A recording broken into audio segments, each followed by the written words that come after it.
외도는 어디서 어떻게 시작될까? 상담을 하다 보면 많은 분들이 비슷한 질문을 한다. 도대체 어디서 만난 걸까요? 어떻게 그런 관계까지 가게 된 걸까요? 평범한 사람이 왜 불륜을 저지른 걸까요? 처음 외도를 알게 된 배우자들은 대부분 특정 장소를 의심한다. 술집, 노래방, 회사, 동호회 같은 곳 말이다. 그러나 수많은 상담 사례를 접하면서 내린 결론은 의외로 단순하다. 불륜은 장소가 만드는 것이 아니라 사람의 선택이 만드는 것이다. 직장에서도 시작되고 교회에서도 시작된다. 동창 모임에서도 생기고 골프장에서도 생긴다. 심지어 가족처럼 믿었던 사람들의 소개로 시작되는 경우도 있다. 이번에 카페 회원들의 경험담을 읽어보면서 다시 한번 느꼈다.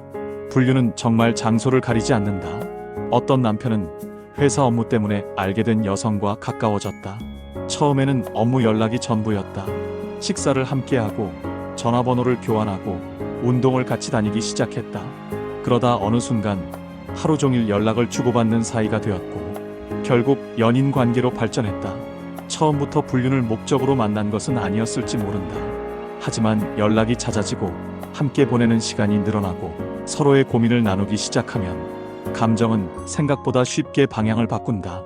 골프 동호회 역시 상담 현장에서 자주 등장하는 장소다. 많은 사람들이 골프를 단순한 운동이라고 생각한다. 하지만 문제는 운동이 끝난 이후다. 라운딩을 마치고 식사를 하고 술을 마시며 이야기를 나누는 과정에서 친밀감이 생긴다.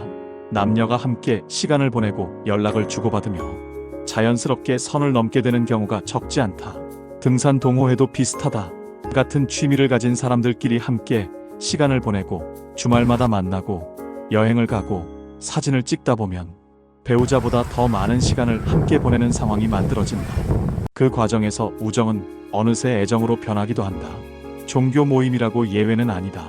많은 사람들이 종교가 도덕성을 지켜줄 것이라고 생각하지만 현실은 그렇지 않다. 교회, 성당, 사찰에서도 불륜은 발생한다. 상담 사례를 보면 목회자나 신도, 각종 봉사 모임에서 시작된 외도 이야기도 적지 않다. 종교가 사람을 바꾸는 것이 아니라 결국 사람의 선택이 중요하다는 사실을 보여준다. 출장 역시 위험 요소 중 하나다. 평소 생활권을 벗어나 낯선 지역에서 밤을 보내게 되면 긴장이 풀어지는 경우가 많다. 회식이 이어지고 술자리가 길어지면서 평소라면 하지 않았을 행동을 하게 된다.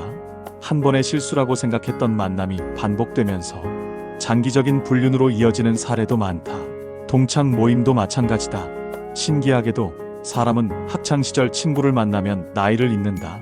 50대, 60대가 되어도 중학생, 고등학생 시절의 감정으로 돌아간다. 그 시절의 설렘과 추억이 현재의 외로움과 결합되면 위험한 감정으로 변할 수 있다. 우리는 그냥 친구야. 많은 사람들이 그렇게 말한다. 하지만 불륜은 처음부터 불륜으로 시작되지 않는다. 친구로 시작하고 동료로 시작하고 취미 친구로 시작한다. 그러다 어느 순간 서로에게 특별한 존재가 되는 것이다. 최근에는 오픈 채팅과 SNS를 통한 외도도 급격히 늘고 있다. 얼굴을 보지 않고 시작하기 때문에 경계심이 낮다. 가벼운 대화로 시작하지만 결국 단둘만의 대화방이 만들어지고 오프라인 만남으로 이어진다. 기술이 발전할수록 사람을 만나는 방식도 다양해졌지만 외도의 본질은 변하지 않았다. 결국 감정의 문제다. 상담을 하면서 가장 안타깝게 느끼는 것은 외도 자체보다도 외도가 시작된 이후 배우자가 느끼는 변화다. 배우자는 가장 먼저 직감한다. 외도, 남편과 아내의 눈빛이 달라진다. 대화가 줄어든다.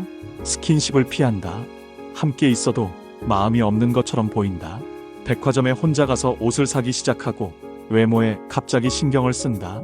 휴대폰을 손에서 놓지 않는다. 이전과 다른 행동들이 하나둘씩 나타난다. 많은 사람들이 그 신호를 보고도 스스로를 속인다. 설마 아닐 거야. 내 남편은 가정적이라 그럴 사람이 아니야. 내 아내는 순수해서 절대 그럴 리 없어.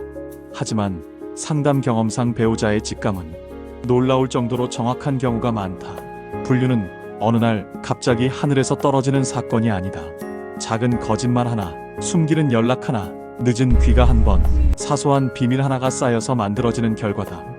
그래서 외도를 예방하는 가장 좋은 방법은 감시가 아니라 관심이다. 배우자의 생활을 알고 취미를 함께하고 대화를 나누고 서로의 감정을 공유하는 것이다.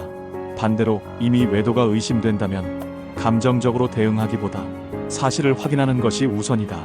분노에 휩쓸려 따지거나 몰아붙이는 것보다 객관적인 증거를 확보하고 냉정하게 상황을 판단해야 한다. 수많은 상담을 하면서 확신하게 된 사실이 하나 있다. 불륜은 특정 장소에서만 일어나는 특별한 사건이 아니다.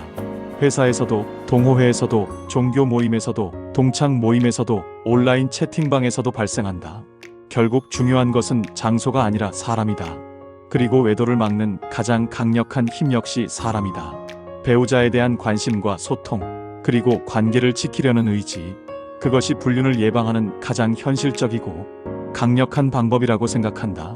외도 불륜 문제로 힘들어하고 계신가요? 혼자서 감당하지 마세요. 정 교수는 외도, 초기 대응 전략부터 감정 컨트롤, 가정 회복 방향까지 단계별 솔루션을 제시합니다.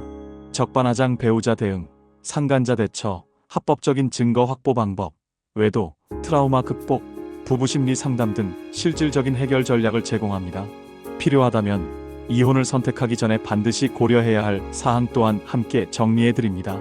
또한 정 교수 네이버 카페에서는 같은 문제를 경험한 회원들의 사례와 조언을 공유하며 혼자가 아닌 공동의 지혜로 더 나은 선택을 내릴 수 있도록 돕고 있습니다. 이제 혼자가 아닙니다. 힘내세요.